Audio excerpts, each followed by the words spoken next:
Parang gusto ko si ano, si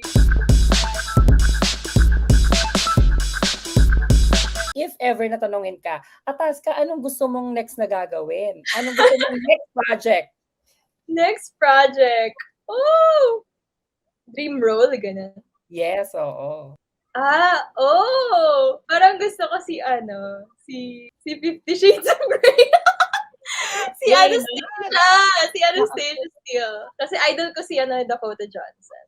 So Mm. yeah, something like that. Sinabi ng Viva Max na, "Sige Atasca, gawin natin yung mala Fifty Shades of Grey na project." Sinong Christian Grey mo? Ano? Secret!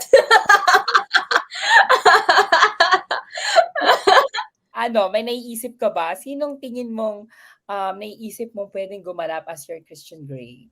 Ilang beses ko na na-mention yung pangalan ng taong 'to sa bawat interview, parang nakakaano na, nakakahalata na. Sino 'yan? Sino 'yan? Si JK. JK Trabaho. Trabajo? O sige, i-manifest na natin 'yan.